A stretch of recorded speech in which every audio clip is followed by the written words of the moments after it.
is 7:50 a.m. We are starting class. 7:50. I'll wait a little bit for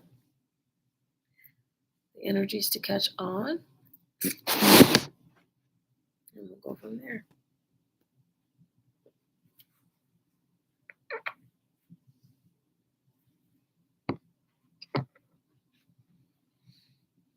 All right.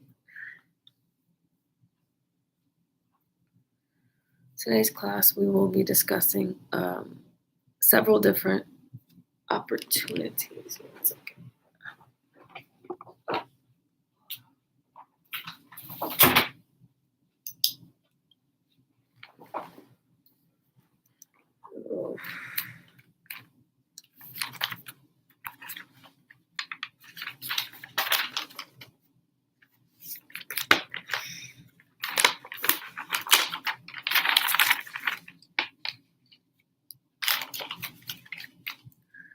So last night I had a dream. I had several dreams. But the main premise I got is change and large changes happening at a quick speed. Large changes very quickly. So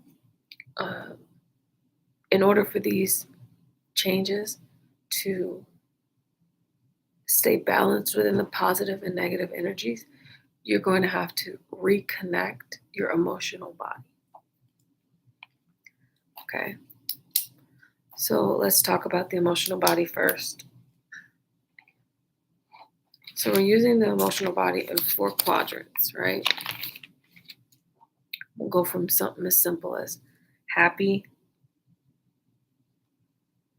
sad,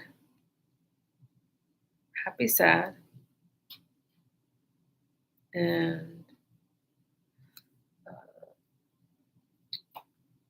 opposite of those emotions. So let's just start with happy and sad. On the left quadrant, you'll have happy up top and sad at the bottom. And all of the energies that are in between happy and sad are going to go towards the middle.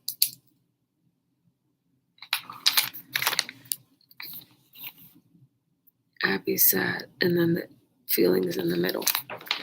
Those feelings in the middle are going to be dictated upon color coordination. That is going to be the quantum realm of emotions, where you could store your emotions within this cross of energy. And then let's go back. We'll put angry and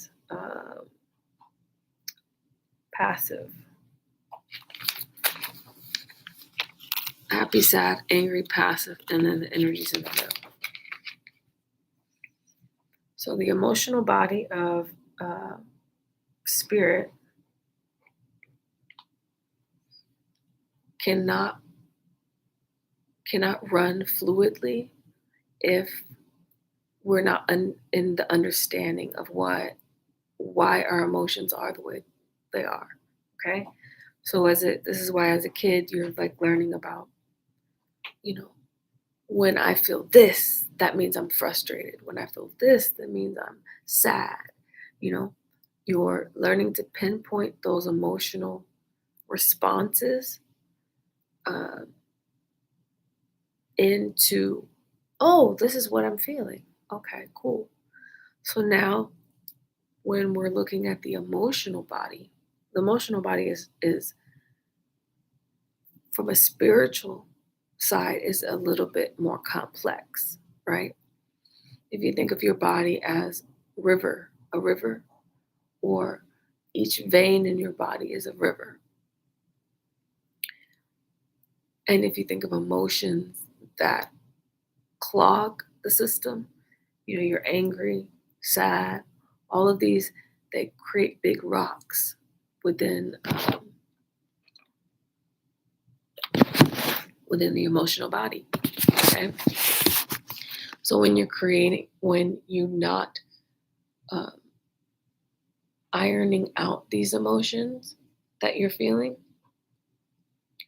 the rocks can create dams, right?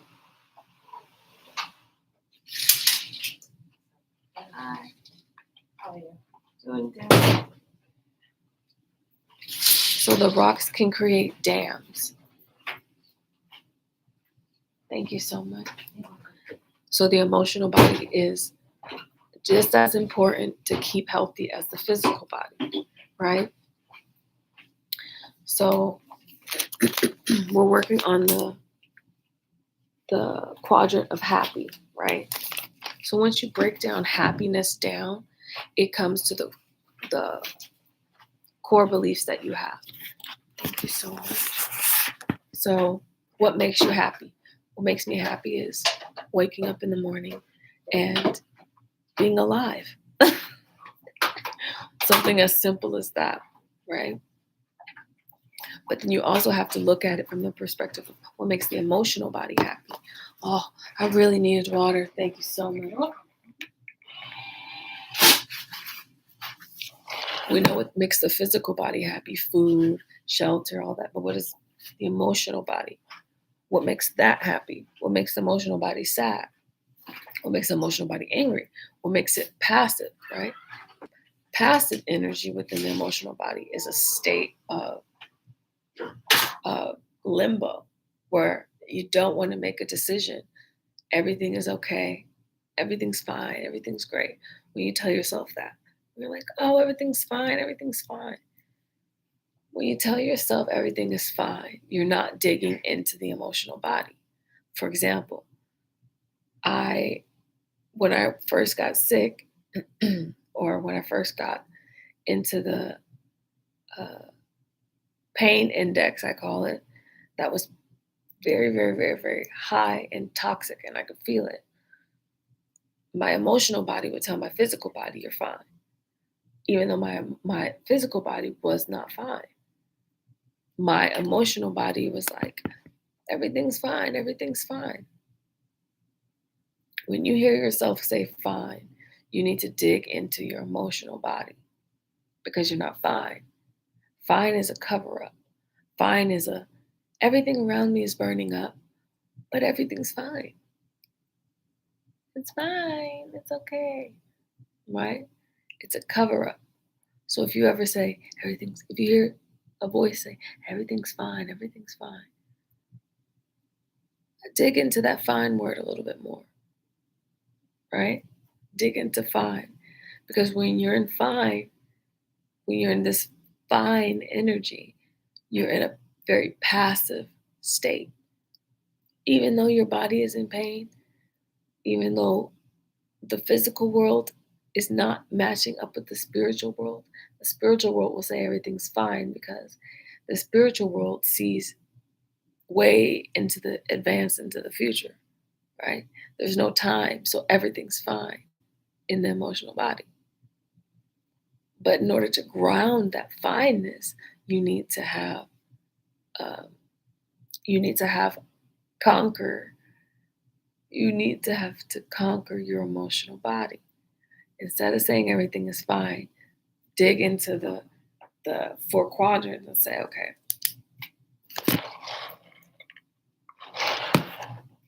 emotional body, are you happy? Tapping in like a clock. When you ask your emotional body, are you okay? How are you? Are you happy? Start there. You want to move your head like this. This is how you ground time. So right, left, right, left. And then the emotional body will speak. At this moment, I have a lot of energy that I need to dispel. I have a lot of emotions that I'm dealing with, but I don't know how to deal with them. So I need to work that out. So then I get a call from Chris this morning, a ping from Chris, and he's like, hey, we need to talk. And so I'm like, I hope everything's okay. I don't want any of the masculines to feel like I'm not giving them enough energy. And basically, how he worked it out ahead of time is he sent signals to me that shows me, hey, we need to have a conversation.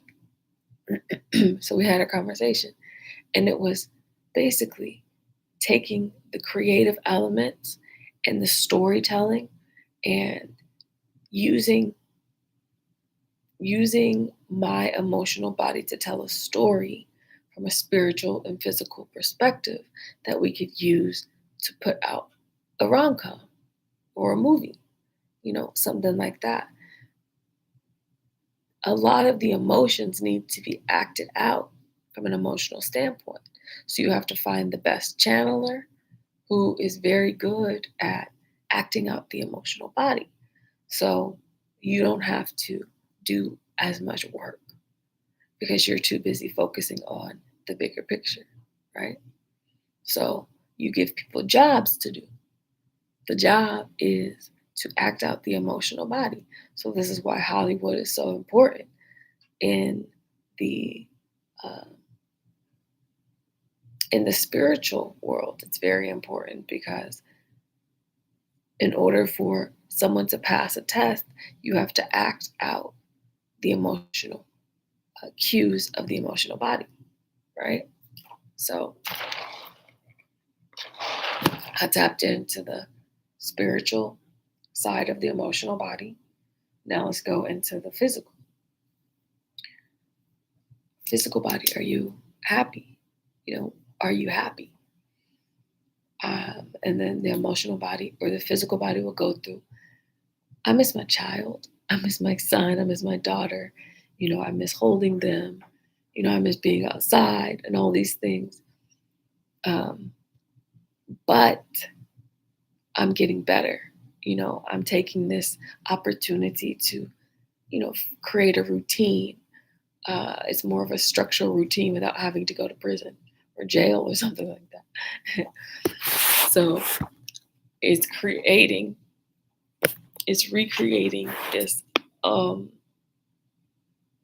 this structure that I haven't had because I was complaining. I wasn't in my first quadrant of happiness. I was complaining about how, you know, I don't want to wake up early. I, don't want to work out. I'm lazy, that kind of stuff. So that was affecting my happiness because I was communicating on a level of unhappiness without looking at the bigger picture. So now that I'm looking at the bigger picture, I'm like, oh shit, I had my health. I should have worked out more. I should have woke up early and praised God. I should have done these things. But now we're rebalancing it on the scale.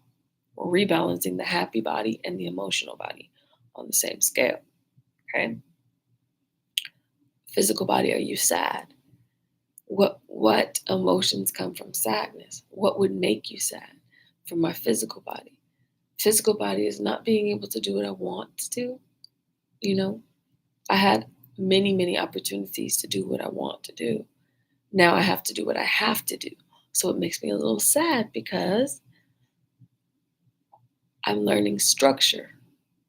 I'm learning to wake up and make the bed and take a shower and, take my medicine and things like that. So I'm learning structure because I'm emotionally and physically wild. So this is why taming the emotional body is the class in session topic today.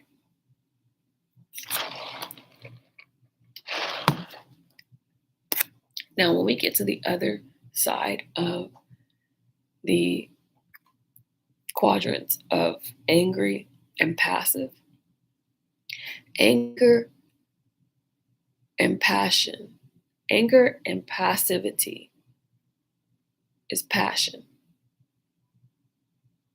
If you have so much fire within you, so much fire within your soul, within your heart, that you don't know what to do with it, you become so passive. You have to find the passion to tag those two quadrants together in order for the emotional body to say, okay, I got it. Like, this is what I want to do. This is what I'm going to do. And the emotional body will take that passion and plug it into the physical world, right? Whether it's painting, art, science, stargazing. You just have to look at everything that you've ever wanted to do and find time to do it instead of being so angry that you can't do this or passive, feeling like, I'll do it later. Find that in between emotion of the passion. Write down what you like, who you like, what's going on, and then ask the emotional body to tie this passion into reality. So let's say I wanted to write a book, right? Instead of looking at it from a long, oh my God, I got to make 100 chapters of a book, think of it from a simpler, easier perspective. 1 hour a day, writing what you want to write. This is what in school it was so important. I would get my little notebook, write down what I wanted each day and what happened that day, and keep it in a little folder. Some of the ideas would come out to be brilliant, some would come out to be shit. Either way, I'm doing something that's propelling my passion because I want to write a book.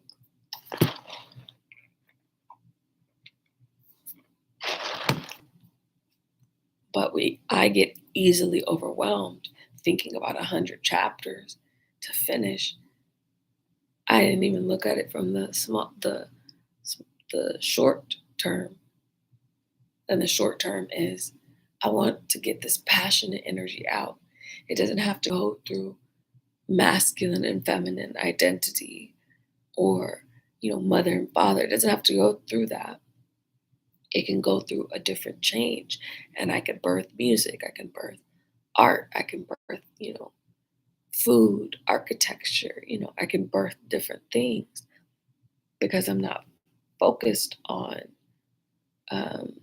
the end goal, the end game. I'm focused on the micro emotions of the emotional body. Because if you go into anger is frustration. Anger has, impatience. Anger has all of these things. But if you team up with anger, add a little passivity, understand what makes you happy, what makes you sad. Balance those in those 4 quadrants in a circle in the middle. You'll have a bull's eye for passion. With those 4 quadrants. With these 4 quadrants, the bull's eye here for passion. So when we address ourselves in the morning, we're doing our meditation and stuff. Before we go into other people's, worlds, we have to stay in our own world and create what we want to see for that day. So for example, I hadn't been getting sleep, so I slept in a little bit today. Woke up at 6 something instead of 5:45. Went to bed a little earlier. But because my emotional body is really tired, going through chemo, or knock on wood, going through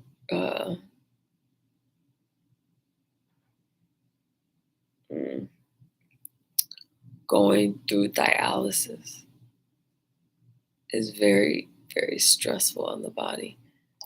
No one really talks about that shit, but it's very stressful.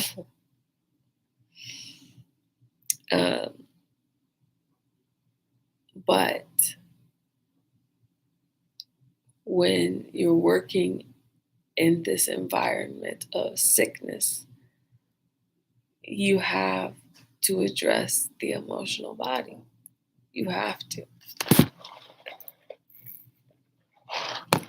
Because once you heal the emotional body, it'll tag into the physical body and you'll want to work out more. You'll want to do all these things. But sometimes it takes a big ass push like death in order for you to get in the right quadrants to address the emotional body. Um, Sometimes it can be very difficult to work with the emotional body because you're going to work with your own emotional body first, and then you can start healing other people. But working on your own is very difficult. It's unclogging. It's unclogging all of the dams that was built over lifetime after lifetime. So this is why yesterday I talked about milk and honey, consciousness, and memory, right? In order for your uh, in order for your rivers to flow throughout your body, to get prosperity, everyone wants to manifest prosperity and stuff. In order for your emotional body to get uh, physically tagged in with the physical body, in order to bring the financial gains over from the spiritual to the physical, you have to have um, cleared out your emotional turmoil. You have to talk about it. You have to uh, see that giant rock in the middle of that river that's stopping the prosperity from flowing to the other side.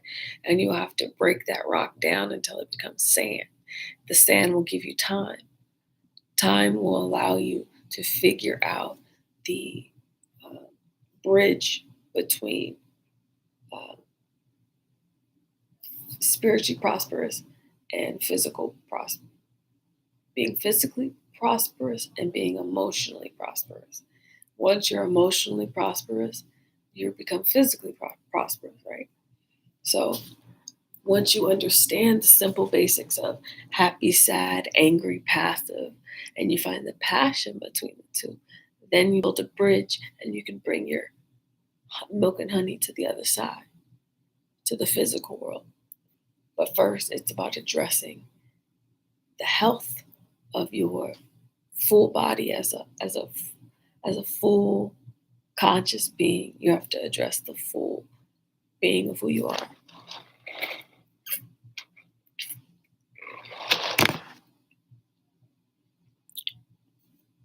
You have to address that.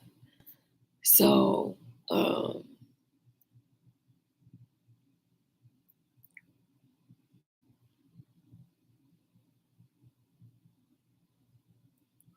so let's work with rivers. Let's work with the rivers of our body. Okay. So when you're working with the rivers of your body, you're looking at yourself in the mirror, right? And you're asking a simple question. It's like, what's blocking you, right? Click, click, click, click, click. When I was 5 years old, I blocked a memory so deep inside of me that I don't remember, but I want to remember now because I want to heal it. And then you dig into that. You go back to 5 years old, you sit, you watch, you you don't take the past personally. You don't take the past personally, right? You sit, you look, you watch, you figured out, oh shit, this happened to me when I was 5 years old. And I blocked it out. I blocked it out and now I'm dealing with it because 5 is an important number. 5 is change. 5 was when you changed, right? So you see that repeating 555 or things like this. It means go back to when you were 5 years old. Go back to the 5th day of the 5th portion of the year and figure it out. The numbers will lead you where you need to go to fix that emotional tie back to your heart chakra, back to your third eye chakra. But you have to ask the questions to the emotional body in order for you to get the cue to go on. Okay. And then when you go on, you're going to learn about Japanese culture. Not just Japanese, but you'll learn about the warrior culture. And the warriors will go back to when you were 5 and they'll fix it for you. They'll get their hammers and their nails and their fucking spiritual selves together and they'll go fix the 5-year-old glitch, right?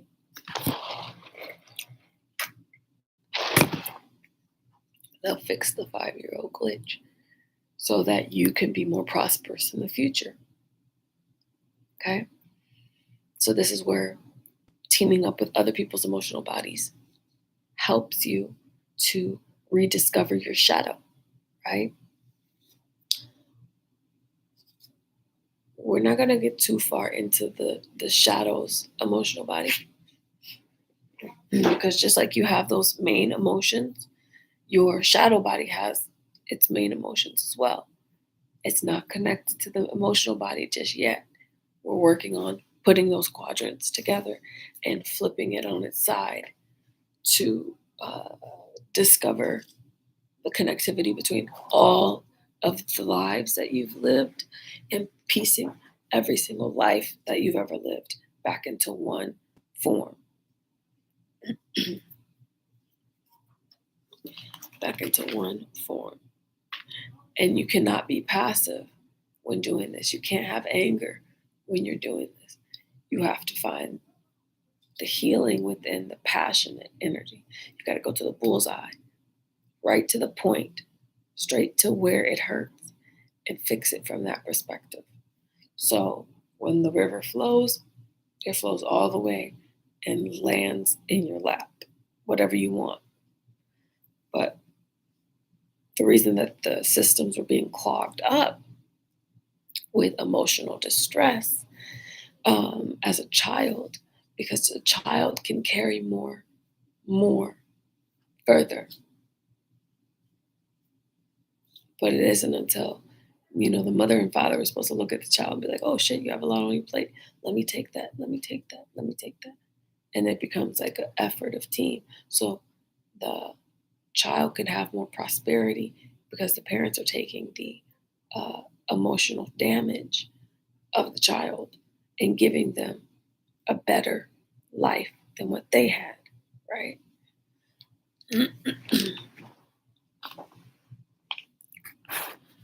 So now we're going to look at from that emotional body.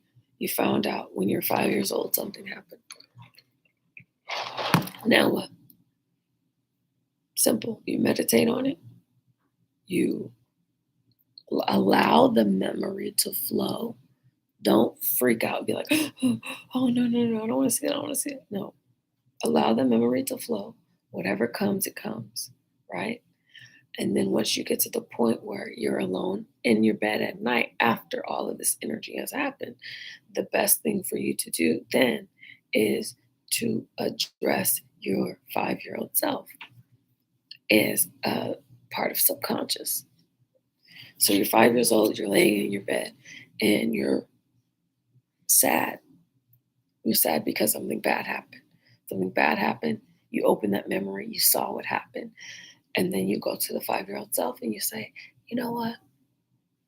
It's okay to be sad. It's okay that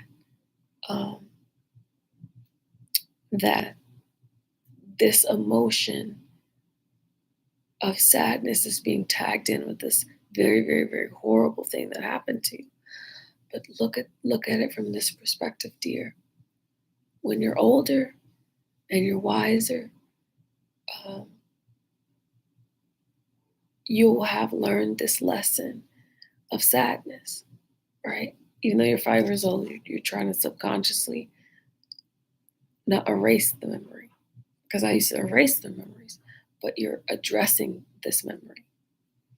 So after you talk to your 5-year-old self, you'll be like, okay, well, now I want to show you what really happened, what is going to happen. And then you call your goon squad, you call your RZA, Like, hey, can you go back to when I was 5 years old and chop down these monsters for me? Because it really is impacting my emotional body. And you go, and RZA gets his clan together and go and take care of it for you, right? And he goes and takes care of it for you. And he'll send you a number, 555, when it's done, right? In the future. So addressing the emotional body is important for memory not to have a backlash, like a rubber band. You have to be passionate in the middle of all the emotions in order for you not to affect the past with your anger, sadness, disease, all that kind of stuff. You could still impact the past if you haven't dealt with the issue. So this is why it's important to address going into why I feel sad. Why am I seeing the number 5? Why am I seeing? You have to actually unveil each layer of that emotion in order for that emotion to no longer be a mystique. It's not a mystical. Being sad is not mystical. Being happy is not mystical.